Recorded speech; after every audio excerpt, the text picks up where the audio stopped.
Okay, ಈ ಹಿಂದಿನ ಕ್ಲಾಸಲ್ಲಿ ನಾವು ಭಾರತದಲ್ಲಿ ಬ್ರಿಟಿಷರ ಆಡಳಿತ ಹೇಗೆ ಪ್ರಾರಂಭ ಆಯಿತು ಅನ್ನೋದನ್ನು ನಾವು ನೋಡ್ತಾ ಬಂದೆವು. ಮತ್ತು ಭಾರತದಲ್ಲಿ ಬ್ರಿಟಿಷರ ಆಳ್ವಿಕೆ ಹೇಗೆ ಪ್ರಾರಂಭ ಆಯಿತು ಅನ್ನೋದನ್ನು ನೋಡ್ತಾ ಬಂದೆವು. ಸೊ ಈ ಕ್ಲಾಸಲ್ಲಿ ಅದರ ಮುಂದುವರೆದ ಭಾಗ ಯಾವುದಪ್ಪ ಅಂತಂದರೆ ಪ್ಲಾಸಿ ಕದನ. ಸೊ ಪ್ಲಾಸಿ ಕದನ ಯಾಕೆ ಕಾರಣ ಆಯಿತು ಅಂತಂದರೆ, ನಾನು ಮೊದಲೇ ಹೇಳಿದಾಗೆ ನವಾಬರು ಏನು ಮಾಡಿರ್ತಾರೆ ಅಂತಂದರೆ, ಬ್ರಿಟಿಷರಿಗೆ ಭಾರತದಲ್ಲಿ ಬ್ರಿಟಿಷರ ಒಂದು ಸ್ನೇಹ ಸಂಬಂಧವನ್ನು ಕೂಡಿಸೋ ಸಲುವಾಗಿ ನವಾಬ ಏನು ಮಾಡಿರ್ತಾನೆ ಅಂತಂದರೆ ದಸ್ತಕಗಳನ್ನು ಕೊಟ್ಟಿರ್ತಾನೆ. ಓಕೆ, ದಸ್ತಕ ಅಂದರೆ ಏನು, ಅದರದ ಯಾವ ರೀತಿ ಅದರ ನಿರ್ಬಂಧಗಳಿದ್ದು ಅನ್ನೋದನ್ನು ನಾನು ಹಿಂದಿನ ಕ್ಲಾಸಲ್ಲಿ ಹೇಳಿದ್ದೇನೆ. ಸೊ ನವಾಬ ಕೊಟ್ಟಂತಹ ಈ ದಸ್ತಕಗಳನ್ನು ದುರುಪಯೋಗ ಪಡ್ಕೊಂಡು ನವಾಬನ ಒಂದು ತೆರಿಗೆ ಸಂಗ್ರಹಣೆಯಲ್ಲಿ ಕೂತು ತರ್ತಾರೆ. ಆಮೇಲೆ ನವಾಬನ ಒಂದು ಆರ್ಥಿಕತೆಯಲ್ಲಿ ಹಿಂದುಳಿಯುವಂತೆ ಮಾಡ್ತಾರೆ ಬ್ರಿಟಿಷರು. ಸೊ ಹಾಗಾಗಿನೇ ನವಾಬ ಮತ್ತು ಬ್ರಿಟಿಷರ ನಡುವೆ ಈ ದಸ್ತಕಗಳ ದುರುಪಯೋಗ ಸಲುವಾಗಿ ಯುದ್ಧಗಳು ಪ್ರಾರಂಭವಾಗ್ತವೆ. ಓಕೆ, ಸೊ ಅದರಲ್ಲಿ ಮೊದಲನೆಯದಾಗೇನೆ ಆಗೋದು ಪ್ಲಾಸಿ ಕದನ. ಇದಾದ ನಂತರ ಬಕ್ಸರ್ ಕದನ ಆಗುತ್ತೆ. ಸೊ ಈ ಕ್ಲಾಸಲ್ಲಿ ನಾವೇನು ಮಾಡೋಣ ಅಂತಂದರೆ ಪ್ಲಾಸಿ ಕದನ ಹೇಗೆ ಪ್ರಾರಂಭವಾಯಿತು ಅನ್ನೋದನ್ನು ನೋಡ್ತಾ ಬರೋಣ. ಸೊ ಅದಕ್ಕಿಂತ ಮೊದಲು ಪ್ಲಾಸಿ ಕದನ ಅಂದರೆ 3 ಕರ್ನಾಟಕ ಯುದ್ಧಗಳು ಆದ ನಂತರದಲ್ಲಿ ಬ್ರಿಟಿಷರು, ನಾನು ಮೊದಲೇ ಹೇಳಿದೆ, ಬಂಗಾಳದ ಸಂಪೂರ್ಣ ನಿಯಂತ್ರಣವನ್ನು ಪಡಿತಾರೆ ಅಂತ ಹೇಳಿ ನಾನು ಹೇಳಿದೆ. ಸೊ ಇಲ್ಲಿ ಪ್ಲಾಸಿ ಕದನ ಪ್ರಾರಂಭ ಆಗೋಕ್ಕಿಂತ ಮೊದಲು ಬಂಗಾಳ ಪ್ರಾಂತ್ಯದ ಒಂದು ಪರಿಚಯವನ್ನು ನಾವು ಮಾಡ್ಕೋಬೇಕಾಗುತ್ತೆ. ಸೊ ಈ ಸಂದರ್ಭದಲ್ಲಿ ಅಂದರೆ 1757ರ ಒಂದು ಸಂದರ್ಭದಲ್ಲಿ ಆಗಲಿ ಅಥವಾ 1750ರ ಒಂದು ಸಂದರ್ಭದಲ್ಲಿ ಈ ಬಂಗಾಳ ಪ್ರಾಂತ್ಯವನ್ನು ಯಾರು ಆಡಳಿತ ಮಾಡ್ತಾ ಇರ್ತಾರೆ ಅಂತಂದರೆ ಅಲಿವರ್ದ್ ಖಾನ್. ಅವನು ಏನು ಮಾಡ್ತಾ ಇರ್ತಾನೆ ಅಂದರೆ ಇವನು ಆಡಳಿತ ಮಾಡ್ತಾ ಇರ್ತಾನೆ. ಸೊ ಈ ಅಲಿವರ್ದ್ ಖಾನ್ ಒಬ್ಬ ಸಮರ್ಥ ಆಡಳಿತಗಾರನಾಗಿರ್ತಾನೆ, ವೀರ ಯೋಧನಾಗಿರ್ತಾನೆ. ಆಮೇಲೆ ಮರಾಠರ ಅನೇಕ ದಾಳಿಗಳನ್ನು ಎದುರಿಸಿ ಈ ಬಂಗಾಳ ಪ್ರಾಂತ್ಯವನ್ನು ಉಳಿಸಿಕೊಂಡು ಈ ಬಂಗಾಳ ಪ್ರಾಂತ್ಯವನ್ನು ಅಲಿವರ್ದ್ ಖಾನ್ ಅವನು ಆಡಳಿತ ಮಾಡ್ತಾ ಇರ್ತಾನೆ. ಸೊ ಇವನಿಗೆ ಏನಿರಂಗಿಲ್ಲ ಅಂತಂದರೆ ಗಂಡು ಮಕ್ಕಳು ಇರೋದಿಲ್ಲ, ಗಂಡು ಸಂತಾನ ಇರೋದಿಲ್ಲ ಇವನಿಗೆ. ಸೊ ಇವನಿಗೆ 3 ಹೆಣ್ಮಕ್ಳು ಇರ್ತಾರೆ. ಸೊ ಇವನಿಗೆ 3 ಹೆಣ್ಮಕ್ಳು ಇರ್ತಾರೆ. ಸೊ ಇವನು ಮರಣಾನಂತರ ಇವನಿಗೊಂದು ಚಿಂತೆ ಇರುತ್ತೆ, ನಾನು ಸತ್ಯ ಅಂದರೆ ನನ್ನ ಜಾಗದಲ್ಲಿ ಅಂದರೆ ಈ ಬಂಗಾಳ ಪ್ರಾಂತ್ಯವನ್ನು ಯಾರು ಆಡಳಿತ ಮಾಡ್ತಾರೆ ಅಂಥೇಳಿ ಒಂದು ಚಿಂತೆ ಇರುತ್ತೆ. ಸೊ ಈ 3 ಹೆಣ್ಣು ಮಕ್ಕಳಲ್ಲಿ 3ನೇ ಮಗಳು ಏನಿರ್ತಾಳೆ ಅಂತಂದರೆ ತುಂಬಾ ಸ್ಟ್ರಾಂಗ್ ಇರ್ತಾರೆ. ಸೊ ಇವಳು ಏನು ಮಾಡ್ತಾ ಇರ್ತಾರೆ ಅಂದರೆ ಈ ಅಲಿವರ್ದ್ ಖಾನ್ ಜೊತೆಗೆ ಆಡಳಿತ ವ್ಯವಸ್ಥೆಯಲ್ಲಿ ಭಾಗವಹಿಸ್ತಾ ಇರ್ತಾಳೆ. ಸೊ ಹಾಗಾಗಿನೇ ಈ ಅಲಿವರ್ದ್ ಖಾನ್ಗೆ ತನ್ನ ಮರಣಾನಂತರ ಈ ಪ್ರಾಂತ್ಯವನ್ನು ನೋಡಿಕೊಳ್ಳೋ ಜವಾಬ್ದಾರಿ ಕೂಡ ಯಾರಿಗೆ ಹೋಗುತ್ತೆ ಅಂತಂದರೆ ಅಲಿವರ್ದ್ ಖಾನನ 3ನೇ ಮಗಳಿಗೆ ಹೋಗುತ್ತೆ. ಸೊ ಹಾಗಾಗಿನೇ ಏನು ಮಾಡುತ್ತೆ ಅಂತಂದರೆ ಈ ಅಲಿವರ್ದ್ ಖಾನ್ ತೀರ್ಕೊಂಡಾದ್ಮೇಲೆ 3ನೇ ಮಗಳ ಮಗನಾದಂತಹ ಮಿರ್ಜಾ ಅಹಮದ್, ಅವನಿಗೆ ಇನ್ನೊಂದು ಹೆಸರಿದೆ ಸಿರಾಜ್ ಉದ್ದೌಲ್ ಅಂತೇಳಿ. ಸೊ ಈ ಸಿರಾಜ್ ಉದ್ದೌಲನೇ ಅಲಿವರ್ದ್ ಖಾನನ ಮರಣಾನಂತರ ಬಂಗಾಳ ಪ್ರಾಂತ್ಯವನ್ನು ಆಡಳಿತ ಮಾಡ್ತಾನೆ. ಸೊ ಈ ಸಿರಾಜ್ ಉದ್ದೌಲ್ ಯಾಕೆ ಹೆಸರು ಬಂತು, ಮಿರ್ಜಾ ಅಹಮದ್ ಇದ್ದದ್ದು ಸಿರಾಜ್ ಉದ್ದೌಲ್ ಅಂತೇಳಿ ಯಾಕೆ ಬಂತು ಅಂತಂದರೆ ಇವನು ತುಂಬ ಸಮರ್ಥ ಆಡಳಿತಗಾರ ಇರ್ತಾನೆ. ಆ ರಾಜ್ಯದ ಪ್ರತಿಯೊಬ್ಬರ ಒಂದು ಸಮಸ್ಯೆಯನ್ನು ಕೇಳ್ತಾ ಇರ್ತಾನೆ. ಸೊ ಇವನೊಂಥರ ಎಲ್ಲರಿಗೆ ಬೇಕಾದಂತಹ ರಾಜ್ಯ ಆಗ್ತಾನೆ. ಸೊ ಹಾಗಾಗಿನೇ ಇದನ್ನು ಸಿರಾಜ್ ಉದ್ದೌಲ್ ಅಂತೇಳಿ ಅವನಿಗೆ ಏನು ಕೊಡ್ತಾರೆ ಅಂದರೆ ಹೆಸರು ಕೊಡ್ತಾರೆ. ಸೊ ಸಿರಾಜ್ ಉದ್ದೌಲ್ ಅಂತಂದರೆ ರಾಜ್ಯದ ಸೂರ್ಯ ಇದ್ದಾಗೆ. ಸೊ ರಾಜ್ಯದ ಸೂರ್ಯ ಎಂಬ ಅರ್ಥ ಸಿರಾಜ್ ಉದ್ದೌಲ್ ಆಗುತ್ತೆ. ಓಕೆ, ಈ ರೀತಿ ಬಂಗಾಳ ಪ್ರಾಂತ್ಯದ ಒಂದು ಆಡಳಿತ ವ್ಯವಸ್ಥೆ ಇರುತ್ತದೆ. ಓಕೆ, ಇವಾಗ ಏನು ಮಾಡ್ತಾರೆ ಅಂತಂದರೆ ಈ ಅಲಿವರ್ದ್ ಖಾನನ ಒಂದು ಆಡಳಿತ ವ್ಯವಸ್ಥೆಯಲ್ಲಿ ಬ್ರಿಟಿಷರು ಬರ್ತಾರೆ. ಓಕೆ, ಬ್ರಿಟಿಷರು ಬಂದಾದ್ಮೇಲೆ ಇವನು ಏನು ಮಾಡ್ತಾನೆ, ಬ್ರಿಟಿಷರಿಗೆ ಸ್ನೇಹ ಸಂಬಂಧ ತುಂಬಾ ಸ್ಟ್ರಾಂಗ್ ಆಗಿರುತ್ತೆ ಇವ್ರ ನಡುವೆ. ಓಕೆ, ಯಾಕಂದರೆ 1717ರಿಂದನೇ ದಸ್ತಕಗಳನ್ನು ಪಡೆದುಕೊಂಡು ಇವರು ಆಡಳಿತವನ್ನು ಮಾಡ್ತಾ ಇರ್ತಾರೆ. ಸೊ ಅಲ್ಲಿಂದಲೇ ಇವರ ಸ್ನೇಹ ಸಂಬಂಧ ತುಂಬ ಗಟ್ಟಿಯಾಗಿರುತ್ತೆ. ಸೊ ತುಂಬಾ ಕ್ಲೋಸ್ ಆಗಿದ್ದರೂ ಕೂಡ ಅಲಿವರ್ದ್ ಖಾನ್ ಒಂದು ವಿಶೇಷ ಅಧಿಕಾರವನ್ನು ಯಾರಿಗೆ ಕೊಟ್ಟಿರೋದಿಲ್ಲ ಅಂತಂದರೆ ಬ್ರಿಟಿಷರಿಗೆ ಕೊಡೋದಿಲ್ಲ ಅವರು. ಸೊ ಏನದು ಅಧಿಕಾರ ಅಂತಂದರೆ ಬ್ರಿಟಿಷರಿಗೆ ತನ್ನ ಸಾಮ್ರಾಜ್ಯದಲ್ಲಿ ಕೋಟೆಗಳನ್ನು ಕಟ್ಟೋ ಹಾಗಿಲ್ಲ. ಸೊ ನೀವು ವ್ಯಾಪಾರಕ್ಕೋಸ್ಕರ ಏನಾದರೂ ಹೆಲ್ಪ್ ಬೇಕಾದರೆ ಕೇಳ್ರಿ, ನಾನು ಮಾಡ್ತೀನಿ. ಸೊ ಆದರೆ ಈ ಬಂಗಾಳ ಪ್ರಾಂತ್ಯದಲ್ಲಿ ಬ್ರಿಟಿಷರು ನಿಮ್ಮದೇ ಆದಂತಹ ಕೋಟೆಗಳನ್ನು ನೀವು ಕಟ್ಟುವಂಥ ಅಧಿಕಾರ ನಾನು ಕೊಡೋದಿಲ್ಲ ಎಂಬ ನಿರ್ಬಂಧವನ್ನು ಬ್ರಿಟಿಷರಿಗೆ ಹಾಕ್ತಾನೆ. ಓಕೆ, ಬ್ರಿಟಿಷರಿಗೆ ಹಾಕ್ತಾನೆ. ಸೊ ಈ ರೀತಿ ಅಲಿವರ್ಧ ಖಾನ್ ಬ್ರಿಟಿಷರ ನಡುವೆ ಏನಾಗುತ್ತೆ ಅಂತಂದರೆ ಸ್ನೇಹ ಸಂಬಂಧವನ್ನು ಹೊಂದುತ್ತಾ ಇರ್ತಾರೆ. ಓಕೆ, ಸೊ ಇನ್ನು ಪ್ಲಾಸಿ ಕದನಕ್ಕೆ ಕಾರಣಗಳೇನು? ಸೊ ಕಾರಣಗಳು ಏನಪ್ಪ ಪ್ರಮುಖವಾದಂಥ ಕಾರಣಗಳು ಅಂತಂದರೆ, ನಾನು ಮೊದಲೇ ಹೇಳಿದೆ, ದಸ್ತಕಗಳ ದುರುಪಯೋಗವನ್ನು ಬ್ರಿಟಿಷರು ಪಡಿಸ್ಕೊಂಡ್ರು. ಸೊ ಯಾವ ರೀತಿ ಅಂತಂದರೆ, ಕೇವಲ ಕಂಪನಿಯ ಒಂದು ವ್ಯವಹಾರಕ್ಕಾಗಿ ಅದನ್ನು ಬಳಸ್ಕೋಬಹುದು ಅಂತೇಳಿ ಒಂದು ನಿರ್ಬಂಧ ಇರುತ್ತೆ. ಸೊ ಕಂಪನಿಯ ವ್ಯವಹಾರನ ಬಿಟ್ಟು ವೈಯಕ್ತಿಕವಾಗಿ ದಸ್ತಕಗಳನ್ನು ಉಪಯೋಗಿಸ್ಕೋತಾರೆ. ಕಡಿಮೆ ಬೆಲೆಗೆ ವಸ್ತುಗಳನ್ನು ಖರೀದಿ ಮಾಡಿ ಅದನ್ನು ಸ್ಥಳೀಯರಿಗೇನೆ ಹೆಚ್ಚಿನ ಬೆಲೆಗೆ ಏನು ಮಾಡ್ತಾರೆ ಅಂತಂದರೆ, ಹೆಚ್ಚಿನ ಬೆಲೆಗೆ ವಸ್ತುಗಳನ್ನು ಮಾರಾಟ ಮಾಡ್ತಾರೆ. ಸೊ ಈ ರೀತಿ ದಸ್ತಕಗಳನ್ನು ಏನು ಮಾಡ್ತಾ ಇರ್ತಾರೆ ಅಂತಂದರೆ ದುರುಪಯೋಗ ಪಡಿಸ್ಕೊತಾ ಇರ್ತಾರೆ.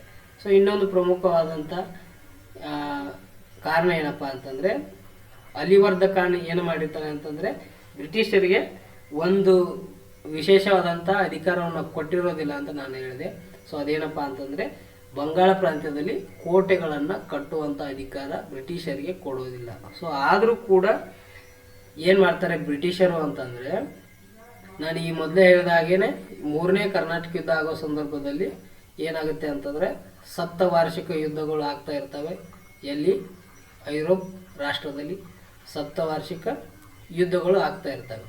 ಸೊ ಈ ಯುದ್ಧಗಳು ಆಗೋದ್ರಿಂದ ಬ್ರಿಟಿಷರು ಏನು ಮಾಡ್ತಾರೆ ಅಂತಂದರೆ, ಭಾರತ ದೇಶದಲ್ಲಿ ಬ್ರಿಟಿಷರನ್ನು ಸಂರಕ್ಷಣೆ ಮಾಡಿಕೊಳ್ಳುವ ಒಂದು ಸಲುವಾಗಿ ಕಲ್ಕತ್ತಾ ಕೋಟೆಯ ಒಂದಿಷ್ಟು ಕೋಟೆಗಳನ್ನು ದುರಸ್ತಿ ಮಾಡ್ಕೋತಾರೆ. ಅಂದರೆ ಕಡಿಮೆ ಎತ್ತರದ ಗೋಡೆಗಳಿದ್ದು ಅಂದರೆ ಅವಕ್ಕೆ ಎತ್ತರಕ್ಕಾಗಿ ಗೋಡೆ ಕಟ್ಕೊಳ್ಳೋದು.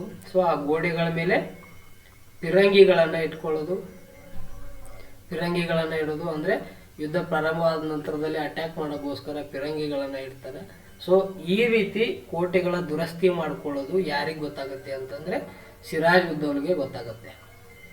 ಸಿರಾಜ್ ಉದ್ದೌಲಿಗೆ ಏನಾಗುತ್ತೆ ಅಂತಂದರೆ ಗೊತ್ತಾಗುತ್ತೆ, ಇವನು ಬರ್ತಾನೆ, ಏನು ಮಾಡತ್ತೀರಿ ನೀವು, ನಾವು ನಿಮಗೆ ಪರ್ಮಿಷನನ್ನೇ ಕೊಟ್ಟಿಲ್ಲ. ಸೊ ನೀವು ಯಾವ ಒಂದು ಅಧಿಕಾರದ ಮೇಲೆ ನೀವು ಕೋಟೆಗಳನ್ನು ದುರಸ್ತಿ ಮಾಡ್ಕೊಂಡ್ರಿ, ಅದನ್ನೆಲ್ಲ ಕೆಡುರಿ ಅಂತೇಳಿ ಹೇಳ್ತಾರೆ.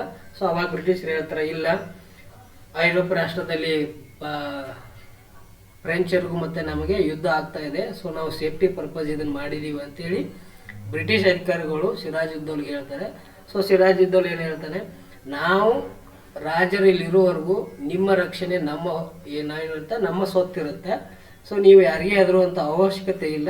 ಸೊ ನೀವೇನು ಮಾಡಿರಿ ಅಂತಂದರೆ, ನೀವು ಕಟ್ಟಿದಂತಹ ಕೋಟೆಗಳನ್ನು ಕೆಡೂರಿ ವಾಪಸ್ ಅಂತ ಹೇಳಿ ಏನು ಮಾಡ್ತಾನೆ ಅಂದರೆ ಸಿರಾಜ್ ಉದ್ದೌಲ್ ಬ್ರಿಟಿಷರು ಮತ್ತು ಫ್ರೆಂಚರಿಗೆ ಹೇಳ್ತಾರೆ. ಸೊ ಈ ಮಾತನ್ನು ಫ್ರೆಂಚರು ಕೇಳ್ತಾರೆ, ಆಯ್ತು ತಗೊಳ್ರಿ, ನೀವು ನಮ್ಮನ್ನು ಕಾಪಾಡ್ತೀರಿ, ನೀವು ನಮ್ಮನ್ನು ರಕ್ಷಣೆ ಕೊಡ್ತೀರಿ ಅಂತಂದರೆ ಇದನ್ನು ಫ್ರೆಂಚರು ಕೇಳ್ತಾರೆ. ಆದರೆ ಬ್ರಿಟಿಷರು ಏನು ಮಾಡೋದಿಲ್ಲ, ಈ ಮಾತನ್ನು ಕೇಳೋದಿಲ್ಲ. ಸೊ ಹಾಗಾಗಿ ಏನು ಮಾಡ್ತಾರೆ ಅಂತಂದರೆ, ಬ್ರಿಟಿಷರಿಗೆ ನಾನು ಹೇಳಿದ ಮಾತು ಕೇಳೋದಿಲ್ಲ ಅಂತೇಳಿ ಸಿರಾಜ್ ಉದ್ದೌಲ್ ಏನು ಮಾಡ್ತಾನೆ ಅಂತಂದರೆ ಕೇವಲ ಒಂದು ಸ್ಟೇಟ್ಮೆಂಟನ್ನು ಕೊಡ್ತಾನೆ ಸಿರಾಜ್ ಉದ್ದೌಲ್. ನೀವು ಕೇವಲ ವ್ಯಾಪಾರಿಗಳು ಮಾತ್ರ, ಭಾರತ ದೇಶದಲ್ಲಿ ವ್ಯಾಪಾರ ಮಾತ್ರ ನೀವು ಮಾಡೋದು, ಇಲ್ಲಿ ಬಂದು ನೀವು ಆಡಳಿತವನ್ನು ಮಾಡೋದಾಗಲಿ ಕೋಟೆಗಳನ್ನು ಕಟ್ಟೋದಾಗಲಿ ನಿಮಗೆ ಯಾವುದೇ ರೀತಿಯಾದಂಥ ಅಧಿಕಾರ ಇಲ್ಲ. ಸೊ ಹಾಗಾಗಿ ನೀವು ಕೇವಲ ವ್ಯಾಪಾರಸ್ಥರು ಮಾತ್ರ, ಆಡಳಿತಗಾರರಲ್ಲ ಅಂಥೇಳಿ ಒಂದು ಸ್ಟೇಟ್ಮೆಂಟನ್ನು ಮಾಡ್ತಾರೆ. ಓಕೆ, ಇದರಿಂದ ಫ್ರೆಂಚರು ತಿಳ್ಕೊಂಡು ಸೈಲೆಂಟ್ ಆಗಿಬಿಡ್ತಾರೆ. ಬ್ರಿಟಿಷರು ಏನು ಮಾಡೋದಿಲ್ಲ ಅಂತಂದರೆ ಕೋಟೆಗಳನ್ನು ವಾಪಸ್ ಕೆಡುವುದಿಲ್ಲ. ಸೊ ಇದರಿಂದ ಏನು ಮಾಡ್ತಾನೆ ಅಂತಂದರೆ ಸಿರಾಜ್ ಉದ್ದೌಲ್ಗೆ ಸಿಟ್ಟು ಬರುತ್ತೆ.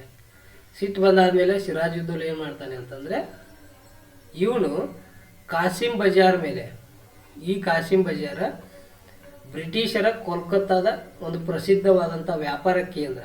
ಕೋಲ್ಕತ್ತಾ ಇದೆಯಲ್ಲ, ಸೊ ಆ ಕೋಲ್ಕತ್ತಾದ ಒಂದು ಪ್ರಸಿದ್ಧವಾದಂಥ ವ್ಯಾಪಾರ ಪ್ಲೇಸ್ ಯಾವುದಂತಂದರೆ ಕಾಸಿಂ ಬಜಾರ್.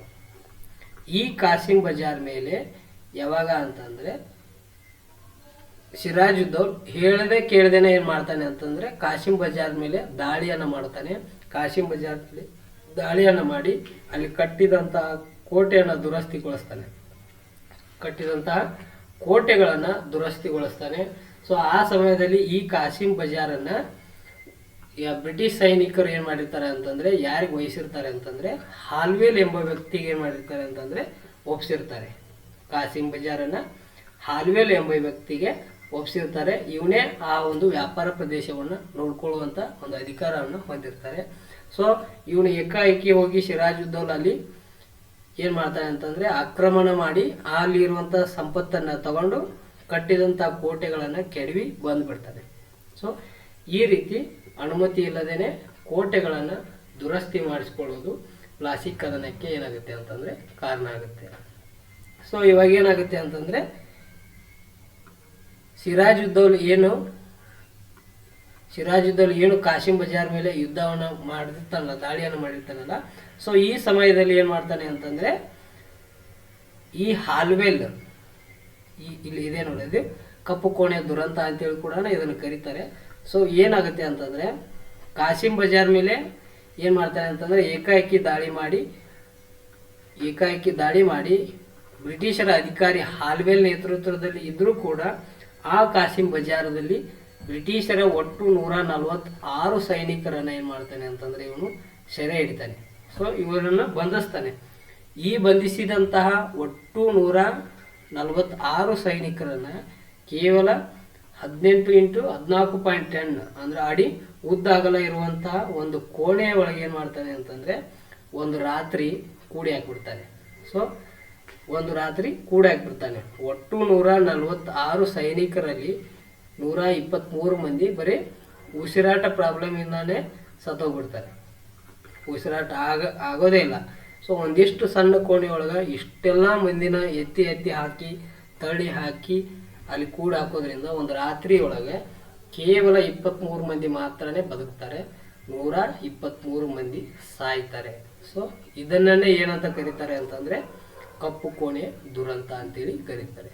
ಓಕೆ, ದಸ್ತಕಗಳ ದುರುಪಯೋಗ ಒಂದು ಕಾರಣ ಆದರೆ, ಅನುಮತಿ ಇಲ್ಲದೆ ಕಟ್ಟಡಗಳನ್ನು ದುರಸ್ತಿ ಮಾಡಿದ್ದು ಒಂದು ಕಾರಣ, ಈ ಕಪ್ಪು ಕೋಣೆ ದುರಂತನೂ ಒಂದು ಕಾರಣ. ಕಂಪನಿಯು ಸಾಮ್ರಾಜ್ಯಶಾಹಿ ಆಸೆ ಆಯಿತು. ಸೊ ಮೊದಲಿಗೆ ಭಾರತ ದೇಶಕ್ಕೆ ಬಂದಂಥ ಬ್ರಿಟಿಷರು ಯಾವ ಒಂದು ಉದ್ದೇಶಕ್ಕಾಗಿ ಬಂದರು? ಕೇವಲ ವ್ಯಾಪಾರ ಅಂತೇಳಿ ಬಂದವರು. ಸೊ ಅದನ್ನು ವ್ಯಾಪಾರ ಬಿಟ್ಟು ಆಡಳಿತವನ್ನು ಮಾಡೋಣ, ಸಾಮ್ರಾಜ್ಯವನ್ನು ವಿಸ್ತರಣೆ ಮಾಡೋಣ ಎಂಬ ಆಸೆಯೂ ಕೂಡ ಪ್ಲಾಸಿ ಕದನಕ್ಕೆ ಕಾರಣ ಆಗ್ತದೆ. ಆಮೇಲೆ ವಿರೋಧಿಗಳನ್ನು ಏನು ಮಾಡ್ತಾರೆ ಅಂತಂದರೆ ರಕ್ಷಣೆಯನ್ನು ಕೊಡ್ತಾರೆ. ಅಂದರೆ ಇವರೆಲ್ಲರೂ ಸಿರಾಜುದ್ದೌಲ್ನ ವಿರೋಧಿಗಳು. ಈ ವಿರೋಧಿಗಳಿಗೆ ಬ್ರಿಟಿಷರು ಏನು ಮಾಡ್ತಾರೆ ಅಂತಂದರೆ ರಕ್ಷಣೆಯನ್ನು ಕೊಡ್ತಾರೆ. ಇವರು ಸಿರಾಜುದ್ದೌಲ್ನ ವಿರೋಧಿಗಳಾದ್ರಿಂದ ಸಿರಾಜುದ್ದೌಲ್ ಹೇಳ್ತಾನೆ ಅವರನ್ನು ಬಿಡ್ರಿ, ವಾಪಸ್ ಅವರಿಗೆ ರಕ್ಷಣೆಯನ್ನು ನೀಡಬೇಡ್ರಿ ಅಂತ ಹೇಳಿ ಹೇಳ್ತಾನೆ. ಸೊ ಇದನ್ನು ಏನು ಮಾಡ್ತಾರೆ ಅಂದರೆ ತಿರಸ್ಕಾರ ಮಾಡ್ತಾರೆ. ಸೊ ಈ ಪ್ರಮುಖವಾದಂಥ 5 ಕಾರಣಗಳಿಂದಾಗಿನೇ ಪ್ಲಾಸಿ ಕದನ ಏನಾಗುತ್ತೆ ಅಂತಂದರೆ ನಡೆಯುತ್ತೆ. ಓಕೆ, ಯಾವ ರೀತಿ ಯುದ್ಧ ಪ್ರಾರಂಭ ಆಯಿತು ಅನ್ನೋದನ್ನು ನೋಡೋದಾದರೆ ಈ ಪ್ರಮುಖ 5 ಕಾರಣಗಳಿಂದಾಗಿನೇ ಏನಾಗುತ್ತೆ ಅಂತಂದರೆ ಪ್ರಮುಖವಾದಂಥ 5 ಕಾರಣಗಳಿಂದ ಬ್ರಿಟಿಷರು ಏನಾಗ್ತಾರೆ ಅಂತಂದರೆ ಎಚ್ಚೆತ್ಕೊಳ್ತಾರೆ. ಓಕೆ, ಇಷ್ಟೆಲ್ಲ ನಾವು ಮಾಡಿದರೂ ಕೂಡ ಬ್ರಿಟಿಷರ ಆಪೋಸಿಟ್ ಆಗಿ ಸಿರಾಜುದ್ದೌಲ್ ಏನೆಲ್ಲ ಮಾಡಿದ ಅಂತಂದರೆ ಕಟ್ಟಿದಂಥ ಕೋಟೆಗಳನ್ನು ಕೆಡವಿದ. ಆಮೇಲೆ ನಮ್ಮ ಸೈನಿಕರನ್ನು ಒಂದೇ ಸಣ್ಣ ಕೋಣೆಯೊಳಗೆ ಹಾಕಿ ಅವರನ್ನು ಉಸಿರುಗಟ್ಟಿ ಸಾಯೋ ಹಾಗೆ ಮಾಡಿದ. ಆಮೇಲೆ ದಸ್ತಕಗಳನ್ನು ನಾವು ಉಪಯೋಗಿಸ್ಕೊಂಡ್ರು ಅದಕ್ಕೆ ಇನ್ನೂ ಬರ್ಲಾರ್ದ ನಿರ್ಬಂಧಗಳನ್ನು ಹಾಕಿದ. ಸೊ ಇಷ್ಟೆಲ್ಲ ಇವನು ಮಾಡ್ತಿದ್ದಾನ ಅಂಥೇಳಿ ಆ ಸಮಯದಲ್ಲಿ ರಾಬರ್ಟ್ ಕ್ಲೈವ್ ಏನು ಮಾಡ್ತಾನೆ ಅಂತಂದರೆ ಸಿರಾಜ್ ಉದ್ದೌಲನ ಮೇಲೆ ಒಂದು ಕುತಂತ್ರವನ್ನು ಹಾಕ್ತಾನೆ.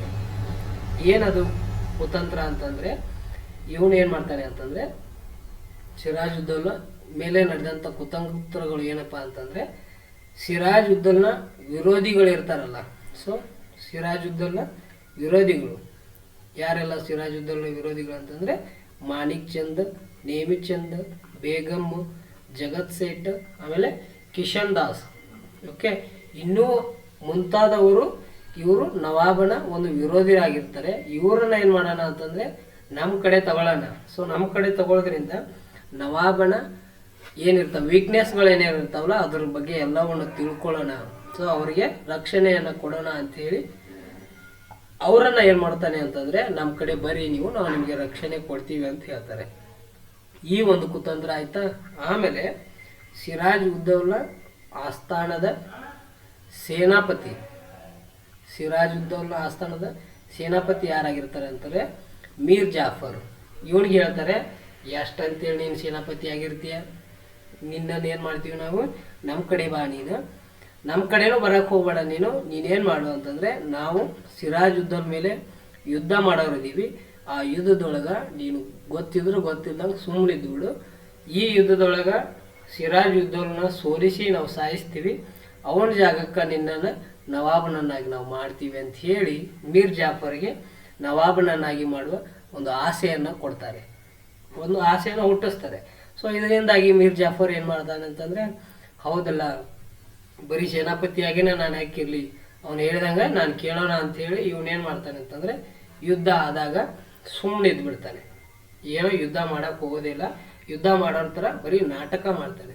ಸೊ ಇದರಿಂದ ಏನಾಗುತ್ತೆ ಅಂತಂದರೆ ಈ ಎರಡು ಕುತಂತ್ರಗಳಿಂದ ರಾಬರ್ಟ್ ಕ್ಲೈವ್ ನಾನು ಹೇಳಿದ್ದನ್ನು ಇವರು ಒಪ್ಕೊಂಡಿದ್ದಾರೆ ಅನ್ನೋ ಒಂದು ಧೈರ್ಯದ ಮೇಲೆ ಏನು ಮಾಡ್ತಾನೆ ಅಂತಂದರೆ 1757 ಜೂನ್ 23ರಂದು ಏನು ಮಾಡ್ತಾನೆ ಅಂತಂದರೆ ಸಿರಾಜ್ ಉದ್ದೌಲನ ಮೇಲೆ ಪ್ಲಾಸಿ ಎಂಬ ಪ್ರದೇಶದೊಳಗೆ ರಾಬರ್ಟ್ ಕ್ಲೈವ್ ಪ್ಲಾಸಿ ಕದನವನ್ನು ಮಾಡ್ತಾನೆ. ಓಕೆ, ಈ ಕದನದೊಳಗೆ ಏನಾಗುತ್ತೆ ಅಂತಂದರೆ ಆ ಯುದ್ಧ ಯಾವ ರೀತಿ ರಾಬರ್ಟ್ ಕ್ಲೈವ್ ಒಂದು ಪ್ಲ್ಯಾನ್ ಮಾಡಿರ್ತಾನಲ್ಲ ಅದೇ ಪ್ಲ್ಯಾನ್ ಪ್ರಕಾರ ಯುದ್ಧ ನಡೀತೈತಿ. ಅಂದರೆ ನವಾಬನ ವಿರೋಧಿಗಳು ಕೂಡ ಯಾರಿಗೆ ರಾಬರ್ಟ್ ಕ್ಲೈವ್ ಹೆಲ್ಪ್ ಮಾಡ್ತಾರೆ. ಆಮೇಲೆ ಇವನ ಸೇನಾಪತಿ ಆದಂತಹ ಮೀರ್ ಜಾಫರ್ ಇವನು ಕೂಡ ಯುದ್ಧ ಮಾಡದೇನೆ ತಟಸ್ಥವಾಗಿರ್ತಾನೆ. ಸೊ ಇದರಿಂದಾಗಿ ಏನಾಗುತ್ತೆ ಅಂತಂದರೆ ಯುದ್ಧದಲ್ಲಿ ಈ ಸಿರಾಜ್ ಉದ್ದೌಲಾ ಏನಾಗ್ತಾನೆ ಅಂತಂದರೆ ಸತ್ತೋಗ್ಬಿಡ್ತಾನೆ, ಸೋಲ್ತಾನೆ. ಆಮೇಲೆ ಅವನ ಅದೇ ಯುದ್ಧ ಭೂಮಿಯಿಂದನೇ ಹಿಡಿದು ಅಲ್ಲಿನೇ ಸಾಯಿಸ್ಬಿಡ್ತಾರೆ. ಸೊ ಈ ರೀತಿ ಏನಾಗುತ್ತೆ ಅಂತಂದರೆ ಪ್ಲಾಸಿ ಕದನ ನಡೀತಾ ಬರುತ್ತೆ. ಸೊ ಇಷ್ಟು ಪ್ಲಾಸಿ ಕದನ ಬಂತು. ಆಗಿದ್ಮೇಲೆ ಪ್ಲಾಸಿ ಕದನದಿಂದ ಆದಂತಹ ಪರಿಣಾಮಗಳು ಏನು, ಸೊ ಏನೆಲ್ಲ ಪರಿಣಾಮಗಳಾದವು ಅಂತಂದರೆ ಇದರಿಂದ ಬ್ರಿಟಿಷರಿಗೆ ಏನು ಗೊತ್ತಾಗುತ್ತೆ ಅಂತಂದರೆ ಭಾರತೀಯರು ಒಟ್ಟ ನಿಯತ್ತಿಂದ ಇಲ್ಲ. ಸೊ ಇವರು ಅನೈತಿಕತೆಯಿಂದ ಕೂಡಿದ್ದಾರೆ ಮತ್ತು ಅಸಮರ್ಥರಾಗಿದ್ದಾರೆ. ಕೇವಲ ನಾವು ಏನಾದ್ರು ಒಂದು ಆಸೆಯನ್ನು ತೋರಿಸಿದರೆ ಆ ಆಸೆಗೆ ಹಿಂದೆ ಬೀಳ್ತಾರೆ ಅಂಥೇಳಿ ಬ್ರಿಟಿಷರಿಗೆ ಗೊತ್ತಾಗುತ್ತೆ. ಸೊ ಇದು ಒಂದು ಪ್ರಮುಖವಾದಂಥ ಒಂದು ಪರಿಣಾಮ ಬೀರುತ್ತೆ. ಆಮೇಲೆ ವ್ಯಾಪಾರಿಗಳು ಏನಿದಾರಲ್ಲ ಇವರಿಗೆ ಒಂದಿಷ್ಟು ಆಸೆಗಳನ್ನು ತೋರಿಸಿಬಿಟ್ರೆ ವ್ಯಾಪಾರದಲ್ಲಿ ರಿಯಾಯಿತಿಯನ್ನು ಕೊಡ್ತೀವಿ ಅಂತೇಳಿ ಆಗಿರ್ಬೋದು, ಒಂದಿಷ್ಟು ಪ್ರದೇಶವನ್ನು ಕೊಡ್ತೀವಿ ಅಂತೇಳಿ ಆಗಿರ್ಬೋದು. ಸೊ ಅತಿಯಾದ ಆಸೆಯನ್ನು ಇವರಲ್ಲಿದೆ, ಅದನ್ನು ನಾವು ಬಳಸ್ಕೋಬೋದು ಅಂತೇಳಿ ವ್ಯಾಪಾರಿಗಳ ಅತಿಯಾದ ಆಸೆತನ ಇವರಿಗೆ ಗೊತ್ತಾಗ್ಬಿಡುತ್ತೆ. ಆಮೇಲೆ ರಾಬರ್ಟ್ ಕ್ಲೈವ್ ಪ್ಲ್ಯಾನ್ ಮಾಡಿದ ಹಾಗೇನೆ ಮೀರ್ ಜಾಫರ್ನನ್ನು ಏನು ಮಾಡ್ತಾರೆ ಅಂತಂದರೆ ಬಂಗಾಳದ ನವಾಬನನ್ನಾಗಿ ಮಾಡ್ತಾರೆ. ಆಮೇಲೆ ಈ ಬಂಗಾಳದ ಮೇಲೆ ಯುದ್ಧವನ್ನು ಸಾರಿದಂತಹ ಅಥವಾ ಈ ಸಿರಾಜ್ ಉದ್ದೌಲನ ವಿರುದ್ಧವಾಗಿ ಯುದ್ಧ ಮಾಡಿದಂತಹ ಬ್ರಿಟಿಷ್ ಒಂದು ಕಂಪನಿ ಏನಿದೆಯಲ್ಲ ಅಂತಂದರೆ ಈ ನವಾಬನನ್ನಾಗಿ ಮಾಡಿದ ಮೀರ್ ಜಾಫರ್ಗೆ ಹೇಳ್ತಾರೆ, ಸೊ ಏನು ಮಾಡೋಣ, ನಾವು ನೀನು ನವಾಬನನ್ನಾಗಿ ಮಾಡೋದಾದರೆ ನಮಗೆ ಯುದ್ಧ ನಷ್ಟವನ್ನು ನೀನು ಕೊಡಬೇಕು. ಅದು ಎಷ್ಟು ಅಂತಂದರೆ 7,70,00,000 ನೀನು ನಮಗೆ ಯುದ್ಧ ನಷ್ಟವನ್ನು ಕೊಡಬೇಕು ಅಂತ ಹೇಳ್ತಾನೆ. ಸೊ ಆವಾಗ ಇವನು ಮೀರ್ ಜಾಫರ್ ಏನಂತಾನೆ, ಕೇವಲ ನಾನು ಸೇನಾಪತಿಯಾಗಿದ್ದವನು, ಸೇನಾಪತಿಯನ್ನು ನೀವೇನು ಮಾಡಿದ್ದೀರಿ, ಇವಾಗ ನವಾಬನನ್ನಾಗಿ ಮಾಡಿದ್ದೀರಿ. ಸೊ ಈ ಒಂದು ಖುಷಿಗೆ ನಾನು ಏನು ಮಾಡ್ತೀನಿ ಅಂತಂದರೆ ನಿಮಗೆ ನಾನು ಕೊಡ್ತೀನಿ ಅಂಥೇಳಿ ಯುದ್ಧ ನಷ್ಟವನ್ನು 7,70,00,000 ಬ್ರಿಟಿಷ್ ಕಂಪನಿಗೆ ಈ ಮೀರ್ ಜಾಫರ್ ಕೊಡ್ತಾನೆ. ಸೊ ಇದರಿಂದ ಏನು ಗೊತ್ತಾಗುತ್ತೆ ಅಂತಂದರೆ ಮೀರ್ ಜಾಫರ್ ಒಂಥರ ಗೊಂಬಿ ಇದ್ದಂಗೆ ಆಗಿಬಿಡ್ತಾನೆ. ಯಾರ್ಯಾರ ನಡುವೆ ಅಂತಂದರೆ ಕಂಪನಿ ಮತ್ತು ಕಂಪನಿಯ ನೌಕರರ ನಡುವೆ ಮೀರ್ ಜಾಫರ್ ಏನಾಗ್ತಾನೆ ಅಂತಂದರೆ ಒಂದು ಕೈಗೊಂಬೆ ಥರ ಆಗಿಬಿಡ್ತಾನೆ. ನಾವು ಹೆಂಗೆ ಆಡಿಸ್ತಾರೆ ಅವನು ಹಂಗೆ ಆಡ್ತಾನೆ. ಸೊ ಹಿಂಗೆ ಏನಾಗುತ್ತೆ ಅಂತಂದರೆ ಬ್ರಿಟಿಷರು ಎಲ್ಲಿ ತನಕ ಅವನಿಂದ ಲಾಭ ಸಿಗುತ್ತಾರೋ ಅಲ್ಲಿವರೆಗೂ ಇವನು ಆಟ ಆಡಿಸ್ತಾರೆ.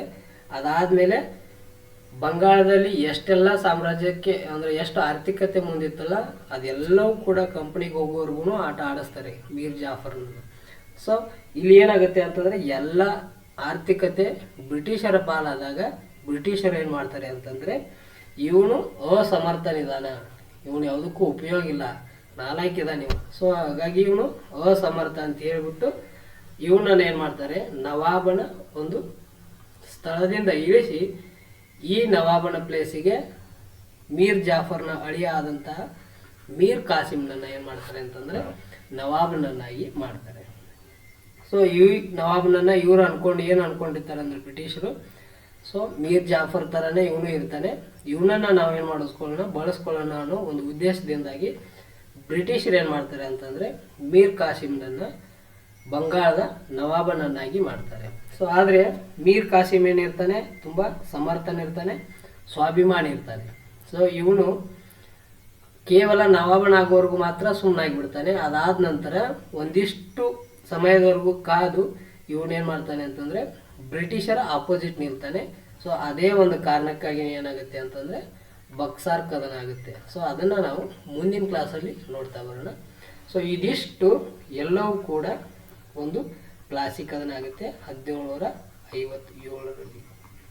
ಓಕೆ, ಇಷ್ಟು ಪ್ಲಾಸಿ ಕದನ. ಸೊ ಇನ್ನು ಮುಂದಿನ ಕ್ಲಾಸಲ್ಲಿ ಈ ಮೀರ್ ಕಾಸಿಮ್ ಬಂಗಾಳದ ನವಾಬನಾಗ್ತಾನೆ, ಇವನು ಯಾವ ರೀತಿ ಆಡಳಿತವನ್ನು ಮಾಡ್ತಾನೆ, ಯಾವ ರೀತಿ ಬ್ರಿಟಿಷರ ವಿರುದ್ಧ ನಿಲ್ತಾನೆ, ಯಾವ ರೀತಿ ಬಕ್ಸಾರ್ ಕದನ ಆಗುತ್ತೆ ಅನ್ನೋದನ್ನು ನಾವು ಮುಂದಿನ ಕ್ಲಾಸಲ್ಲಿ ನೋಡ್ತಾ ಬರೋಣ.